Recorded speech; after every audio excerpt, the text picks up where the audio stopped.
Can you talk a little bit about the discrepancy between the role of superdelegates as they're playing out today and as they were intended originally? Well, when superdelegates were created by the Hunt Commission, Right. it was contemplated that they be essentially free of the burden of having to make a public declaration of support. Okay, and right now there's a debate going on: should they reflect the will of the people who voted in the state, or are they free to do what they want? I think it's pretty clear if you look at the history of their creation, they're free to do what they want. Now, having said that, that wasn't the only reason they were created. They were created, in my view, and if you look at the technical advisory committee testimony and the proceedings of those early commissions, you'll see that a number of things were contemplated in their creation, and certainly a number of reasons why they should stay in place occurred by what happened in the years that followed. First, to provide that independent source of judgment. Second, to provide some kind of backstop. Sometimes in a nominating process, you could have a nominee, for example, who did very well early on, who became the putative nominee of the party, and then suddenly a huge scandal evokes. We saw on the Republican side, today. There's a scandal involving their putative nominee. So, the Democratic Party wanted a mechanism to say, listen, if something happens in this long process, which happened over the course of many, many months, perhaps we need a mechanism to say, wait a second, this person who won early really shouldn't be the nominee of our party. And finally, there was a belief that we needed some mechanism for closure. That if a couple of candidates competed early, someone got ahead, but not too far ahead, that we'd have a mechanism where people could move towards that nominee. And remarkably now, people, I say this today, and no one believes it. They just can't, think it's true. At the time when they were created, it was felt that these elected officials, members of Congress, other party insiders, if they were made delegates, it would actually make the convention more representative. And I know I read this on blogs, and people say, that's ridiculous.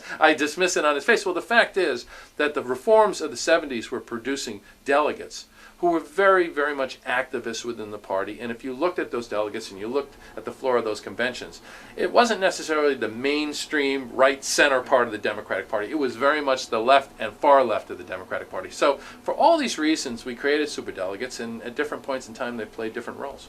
Superdelegates are technically unpledged, but now we see, as we talked about, that a lot of superdelegates are in essence pledging early. How do you think that affects voter participation and also the public opinion, basically?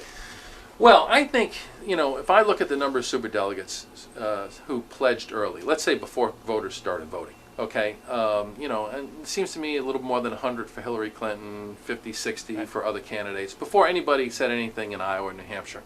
That's not out of ratio with what we've seen in the past. When Mondale ran in '84, we had the House caucus. It was early February. About 70 members of the House said they were from Mondale.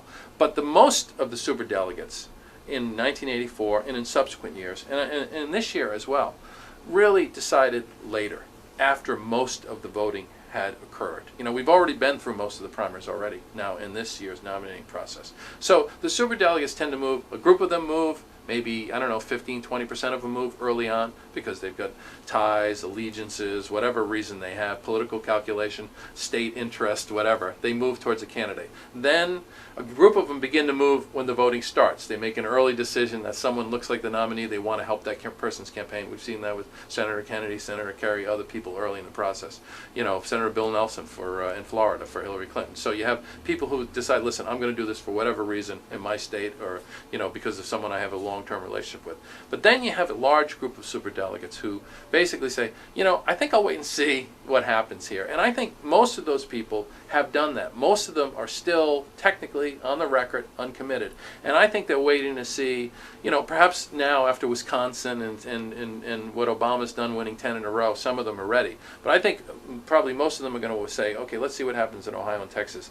If he wins, I think they'll be ready to move. If she wins, I think they may want to wait a little while longer. You said in the New York Times, I read in your piece, that you urged superdelegates to hold off, basically. Yes. And you said basically to prevent the perception that this is an undemocratic system. That's right. Is it the fact that they do have to hold off, that there is this conversation going on, is it a perception or is it reality that it's an undemocratic system? Well, I think, I guess it depends on how you define democratic. I don't think our system is intended to be a system where all the delegates are picked on the basis of the results of the primaries. I think there's a wisdom in it that basically says, listen, we've got a big party here. The most important component of the party in choosing its nominee are the votes. are people who participate in primaries and caucuses. Is a principle which we call fair reflection, which is throughout the charter of the Democratic Party, the rules of the Democratic Party, and the call to the convention itself. So all the documents which control this, our framework, talk about the fair reflection of expressed sentiments of voters who participate. And that is, 80% of what we're talking about. So I don't think having these other people involved in the process necessarily detracts from democracy, just the way that I don't think the fact that we have a bill that passes the House then has to go to a Senate, which is elected a different way, and then has to be signed into law by an executive who's elected a completely different way, undermines democracy either. We have different checks and balances, we have different mechanism. I think they're all part of a democratic institution and a small d and a big D Democratic Party. So you don't feel that the system is broken or being abused in any way as it is now? Well, here's the way I feel about judging the nominating process and changing it. I think if you really want to make changes, it's best to wait until after the election. I think the election is a fair and objective standard about the success of the nominating process, because if we produce a nominee of great strength who wins an election in November, it's very different than like in 1972 or 1980 or something like that. We produce a nominee where our nominating process undercut them and contributed to the other side's victory. So I think if we want to be objective about it, that's what we should do. We should wait. And I think, frankly, after 25 years or so of it's about time that we step back and take another hard look at our nominating process, a serious look, not the kind of quadrennial look that we've been taking, where a bunch of people from the DNC get together, have a little commission, have a few people together, but a serious look where we involve scholars, where we ask people who are objective and not necessarily too partisan within the ranks of potential presidential candidates to offer their testimony, to weigh in, and then to make decisions. But I think the most important aspect of this, frankly, is transparency. What I find remarkable now, having 20 years ago been the delegate counter for Mike Dukakis, and I sit here today, is when we did it back in the 80s, we were the only people who had this information. No internet, right? No internet. It sounds strange now, but that's the way we operated. When I first started in 1980, we had this great invention called the fax machine, and we were very excited about it. And in '92, I was a campaign manager. I had a cell phone. It was as big as a brick. It was incredible. But I think now, when I look at it and I say you can go to a website and you can see all the names of the superdelegates, and I think it's a great time. And I think what we have to do as a party is make sure that we are fully participating in that age. And whatever happens this year, we've got serious issues, like what are we going to do with Michigan and Florida? How are we going to resolve this nomination ultimately? What role properly should the superdelegates play in light of the voting, etc.? That whatever we do, I think it's incumbent on us to do it transparently, to make sure that people understand exactly what we're doing, why we're doing it, to have an open and transparent process that we make information available to everyone, principally through the internet and through the media. Just to wrap up, I read your paper from 1992 where Yes. you essentially predicted this situation that's happening today.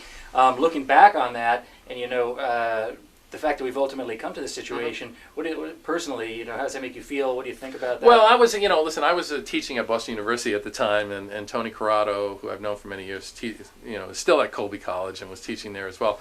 We were, approaching this from an academic and not a political perspective, and having done it as an operative, but then stepped back and looked at it as an academic in those days. For me, I wanted to make a statement about what was going to happen, and I wanted to do it in hopefully a neutral and unbiased way. And I think that kind of advice, frankly, is the type of advice our party should rely on in the future if we change these rules. Try to get people who don't have a stake in it, let them be objective about it, and then on the basis of what you learn and what's happened before, make decisions that benefit the party and hopefully benefit the country. Do you think the same for the voting system as a whole, for the entire American democratic process? Absolutely. I think we should look at, listen, I helped to run Al Gore's campaign in 2000, so, did I think the voting system was fair? No, I didn't. I think, whether it was the counting of the votes or, the support that he had that didn't translate into the presidency, I think it was fundamentally unfair. And I think it would be good for us as a country. And I know some people, very serious people, are now looking at the election system itself. And I think that's a good and healthy thing, and I hope there's more of it, but that it's done not in a partisan way, but in a bipartisan or nonpartisan way. Tad Devine, well, thanks very much. Yeah, great. Nice to be with you. Good to talk to you. Log on to ytuesday.org for more information. Talk to you guys soon.